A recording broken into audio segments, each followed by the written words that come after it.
launched a digital installment payment buying and selling service.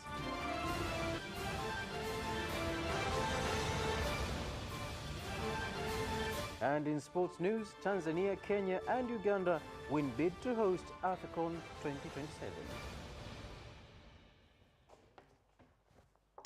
A very good evening to you, ladies and gentlemen. This is Capital News at 9:30. My name is Carlos Banda. First, the national news. Muhimbili National Hospital has announced that it will now be conducting kidney transplant surgeries every month by local specialists instead of through cooperation of foreign doctors as had been practiced previously. Kwa nyuma tulikuwa tunafanya kwa njia za mafunzo, tunashirikiana na wenzetu, lakini baadaye tukaweza kujisimamia wenzetu wenyewe, lakini baada ya hapo pia kulingana na changamoto mbalimbali za upatikanaji wa vifaa tiba, tumekuwa tukifanya bila kuwa na consistency. Kwa hiyo kinachofanya hii iwe ni unique ni kwamba hii sasa ndio tumeanza moja kwa moja. Hatutakuwa tena tunasimama kwa muda mrefu au namna hiyo. Ningependa kuongelea hili habari ya tundu moja. Tundu moja ni kwa dona, yule ambaye anatoa figo. Kwa hiyo ni kwamba wanatengeneza tundu dogo ambalo wanapitisha kamera na upande wa pili wanakuwa wanafungua kwa kiasi fulani, sio kama ile ya zamani ya kufungua moja kwa moja, ili kuweza kuichezesha ile figo na kuweza kutoa kile kiungo kwa kuwa na nafasi, yani kidonda kisiwe kikubwa sana. Kwa hiyo inakuwa kidogo inampunguzia yule dona maumivu baada ya kuwa ameweza kuichangia ile figo, na kwamba hata uponaji wake kidogo utakuwa umeimprove kutokana na ile ya zamani. The Minister of Finance, Dr. Mwigulu Nchemba, has called on Sweden's development fund, Swedfund, to support Tanzania in the production sector in order to increase employment and economic growth. Dr. Nchemba made the statement in Stockholm, Sweden, during talks with the Director of Projects from Swedfund, Stefan Falk. Lengo ni kushughulikia swala la ajira kwa vijana, kushughulikia swala la mkakati wa kuondoa umaskini na kupunguza pengo kati ya walionacho na wasionacho. Mtakapoandaa mkakati mpya ni vizuri kuelekeza ushirikiano katika maeneo hayo. Lakini la pili, katika elimu inayofundisha. From that perspective, very interesting to me. Knowing that you are so knowledgeable and that you are so good in managing your economy, we're also on the curious side realizing you have a better situation when it comes to inflation rate in Tanzania than we have in Sweden right now. So please tell us the secret. We will not note it, but we will remember it.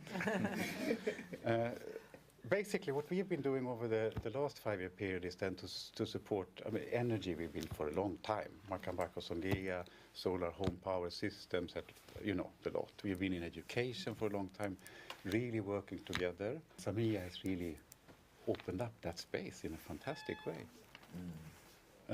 So different areas of cooperation, both with mainland and of course with the island. The Director of General Tanzania Electric Supply Company, TANESCO, as Engineer Kisima Nyamohanga, has said the country faces enormous challenges at its power generation stations, a situation that has been contributed by drought, whereby there has been a decrease of 400 megawatts of power from the national grid.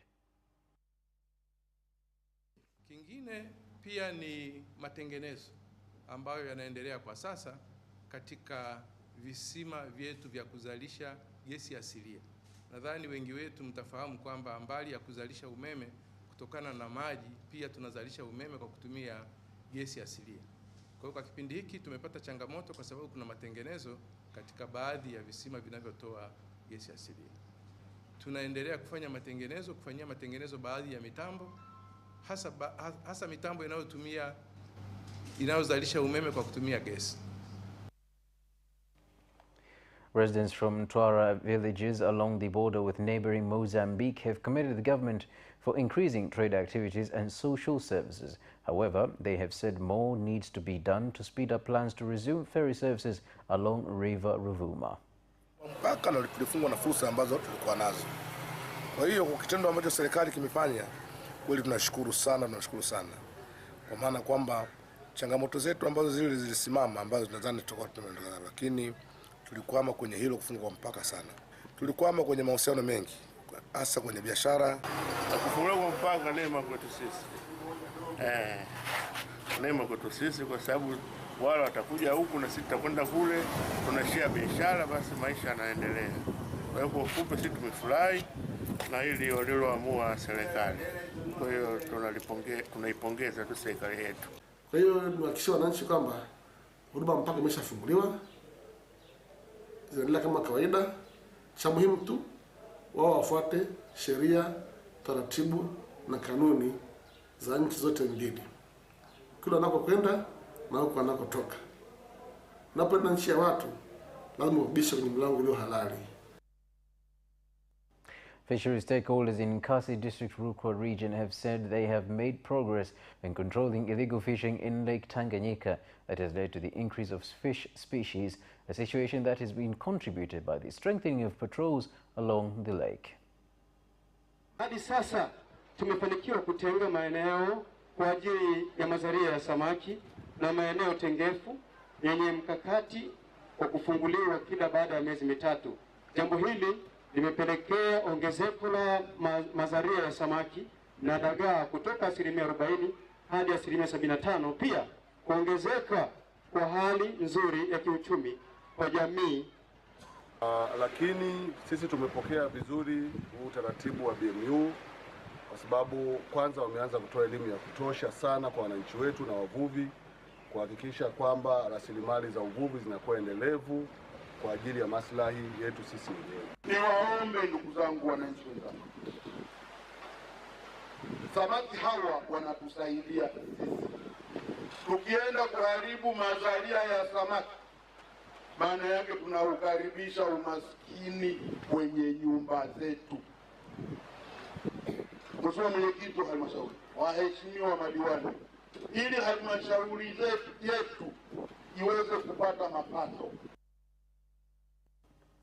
The President of the United Republic of Tanzania, Dr. Samia Suluhu Hassan, on Thursday is expected to lead Muslims in the country at the Maulid Council to be held nationally at the Jamhuri Stadium in Dodoma region to commemorate the birth of the Prophet Muhammad.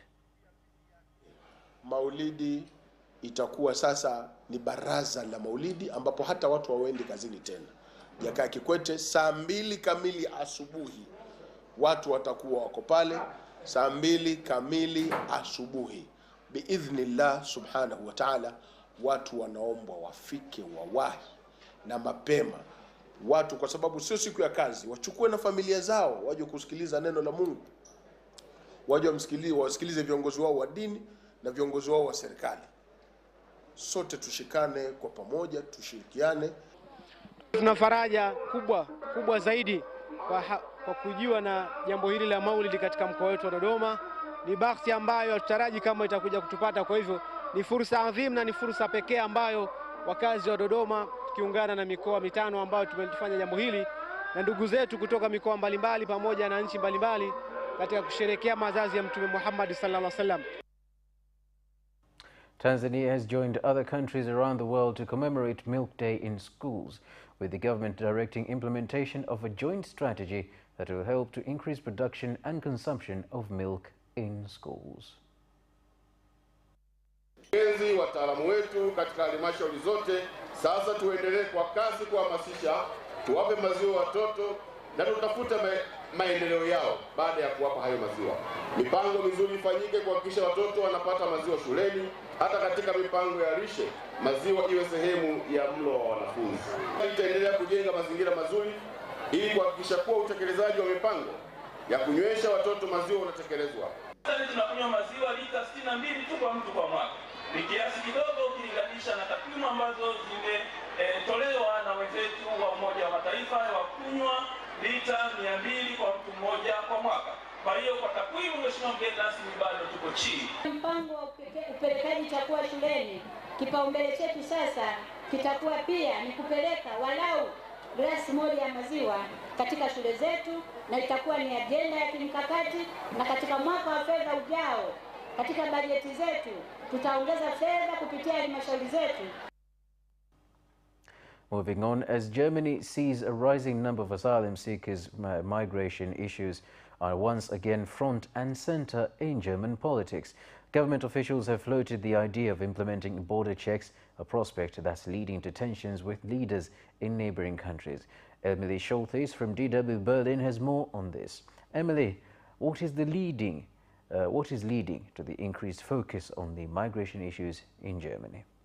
Well, there have been a couple of things that have happened in recent weeks that have really drawn this attention. First of all, we saw numbers of asylum seekers released for the first 8 months of the year, showing that more than 200,000 people claimed asylum here. It was a significant increase over the previous year. And so there is sort of this fear that the number of people that entered in 2015 and 2016, which was a large number of people, that there is kind of the beginning of another wave. You're also seeing pressure coming from local mayors and municipalities who are dealing with the logistics of all of this, trying to find housing, trying to find schools and daycare places for children. And so ultimately you have these communities saying that to them right now. All right. And what policies are leading politicians suggesting?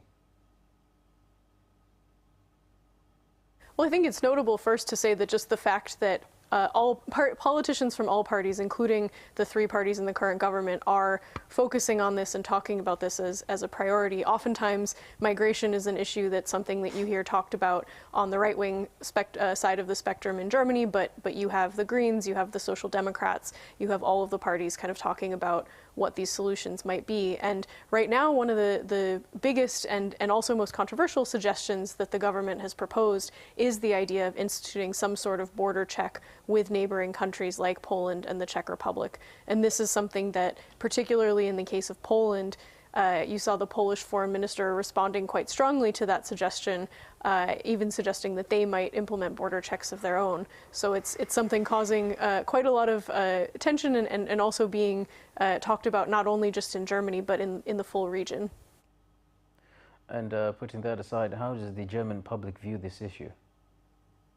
Well, I think if we go back to 2015 and 2016, for example, you saw this huge groundswell of support. People were really interested in and willing to help asylum seekers and refugees coming to the country. Over time, that acceptance had somewhat soured, particularly as parties on the far right spoke about immigration more and more. You know, in terms of the last couple of months and in terms of this year, migration had not really been at the top of people's attention. You saw people focusing more on the war in Ukraine or on climate change and energy issues. And now with these new asylum seekers numbers and with some of the comments from local and state authorities within Germany, you are starting to see that reflected in voters' priorities as well. Thank you, Emily, for sharing that update. And ladies and gentlemen, that concludes the national news. We'll take a short break and return for business stories.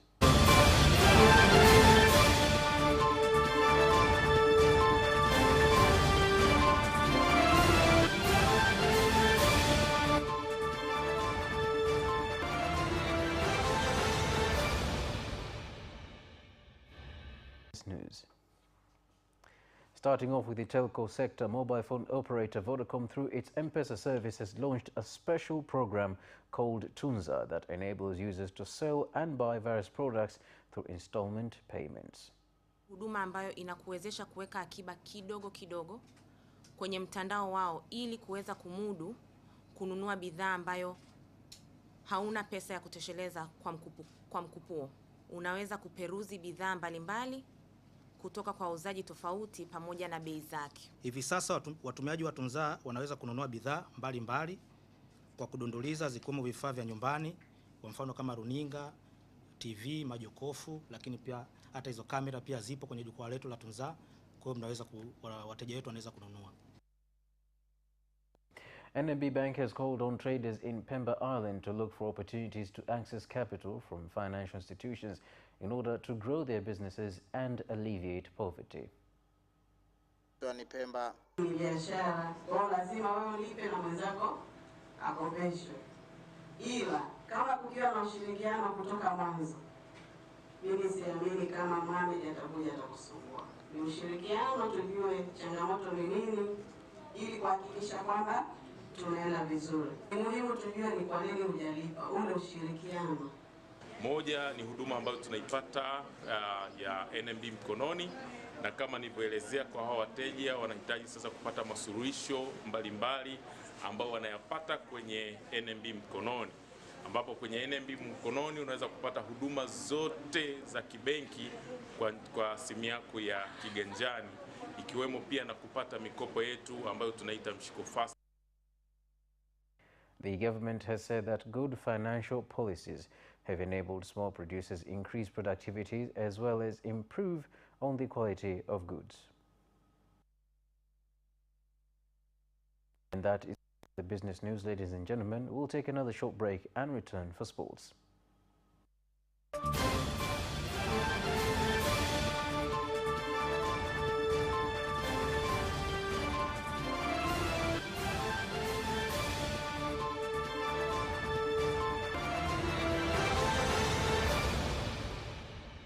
This is Capital News, ladies and gentlemen, and now sports stories.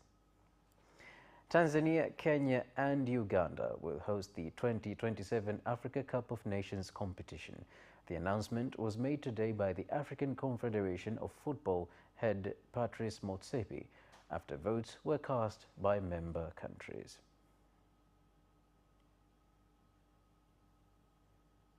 Tanzanian athlete Magdalena Shauri, who won the third place in the 42 kilometers race in the Berlin Marathon, has said that discipline is the secret to her success. She made the remarks upon arrival in the country from Germany. Mheshimiwa Samia Suluhu Hassan, wakati nakimbia nilikuwa namkumbuka mama yetu, maana na yeye ni mjasiri kama sisi. Nikasema ngoja mama Samia nimwakilishe na mimi.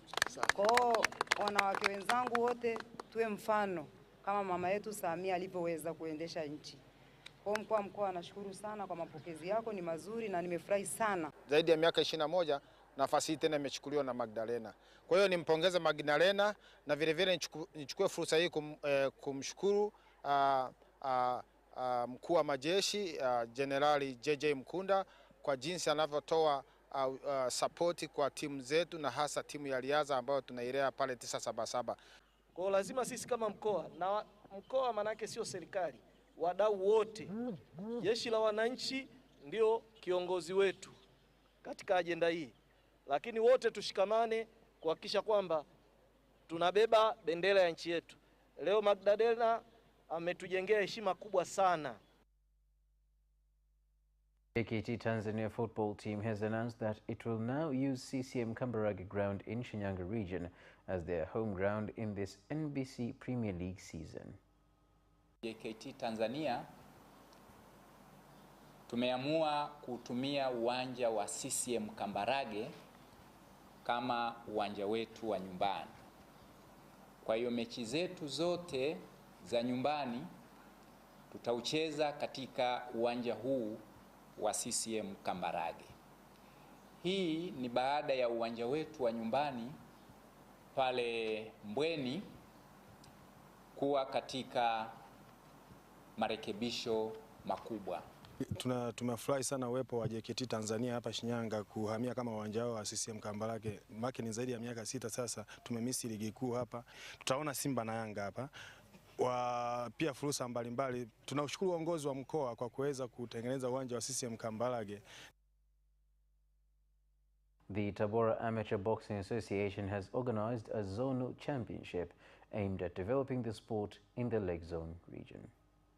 Tunatakiwa mkoa wa Tabora tuweze kuinua mchezo huu wa ngumi uweze kukua zaidi. Nitaongea na mamlaka za juu za michezo tuangalie namna gani Tabora tuweze kupata ulingo mzuri wa kisasa na Tabora tuweze kunufaika na uwanja huu. Vijana wetu mabondia wanapata chachu na wanaona ngumi kumbe inawezekana. Umeona, mtu yote anaweza kufanya mazoezi pia ukaibuka kuwa championi. And that sports item ends our news bulletin for tonight. Thank you so much for watching and see you next time.